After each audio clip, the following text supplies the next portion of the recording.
Welcome crafters! Today we are making this beautiful farmhouse painted wood sign. Don't forget to subscribe to my channel for more beautiful DIYs.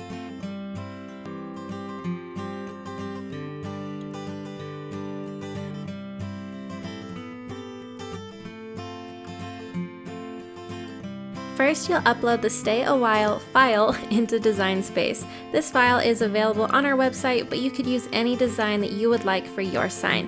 Then size it to fit your wood. Set your dial to vinyl. If you're using a new blade, set it to Paper Plus instead. I'm using contact paper, which is just like vinyl and is normally used as a shelf liner. It's really cheap, can be easily found, and you get a lot more vinyl for your buck. It's totally perfect for stencils. After the Cricut cuts out your design, simply weed out the letters.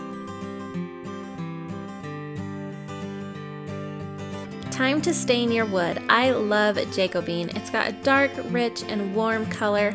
I am using water-based stain here because my piece is small.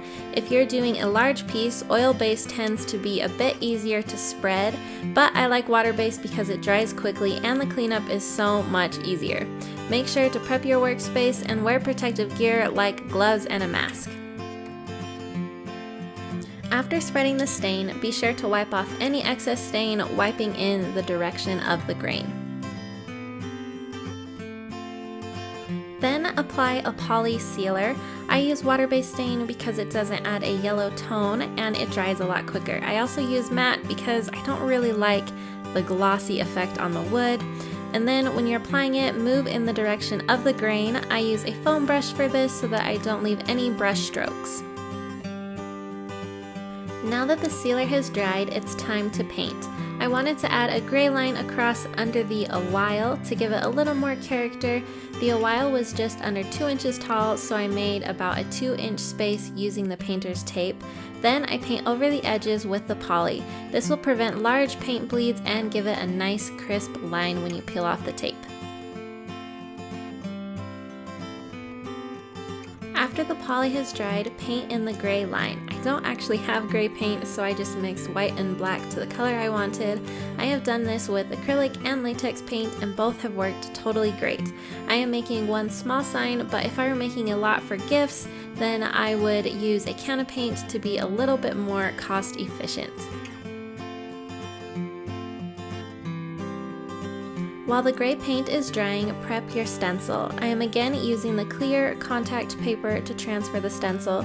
A tip to make the stencil come off the transfer tape easier when applying is to first stick the transfer tape onto a towel a few times to lint it up. Place the transfer tape onto the stencil, pushing down into the center, and then using your hands and then the scraper, push outwards so there aren't any bubbles or weird folds. I also use the weeding tool to help any little pieces or sharp corners stick to the transfer better. Then peel your stencil away from the paper backing, revealing that sticky side. Now peel off the painter's tape. I used the gray line to make sure that my stencil was straight, and then I used a strip of painter's tape on top of the whole stencil and measured the bottom of the stay letters to make sure they were all about the same. If you don't do a stripe under, then because it's a circle, you wouldn't even have to do this measuring step because it'll be straight no matter which way you put it. Then, once your stencil is all lined up, press it down with the scraping tool, again from the center outwards to prevent any bubbles. Then peel off the transfer tape. Then put painter's tape to extend your stencil to give you more room for painting the letters. Then apply a thin coat of poly over the stencil, applying in different directions, and then let it dry. This fills in any area where there might be tiny bleeds when you paint. Because poly dries clear, you won't see any of these bleeds. I have done this project without doing this extra coat of poly and I got lots of paint bleeds, so this step is definitely worth it. Now apply thin coats of paint over your stencil. I am using a foam brush and dabbing the paint on because I am doing a small single sign, but because you applied a coat of poly, you could use a roller for the paint and not get any bleeds.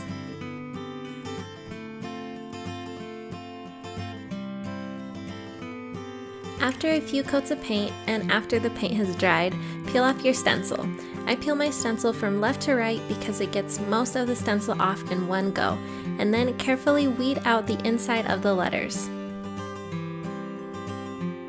Then I go in with a little bit of gray paint and I cover up any marks that I may have made weeding out the inside of the letters. Now you can get a little bit of stain and cover up any minor small bleeds if there are any, and you could apply one final coat of poly over the whole sign if you'd like. You could also hammer in a small sawtooth hanger in the back of the sign.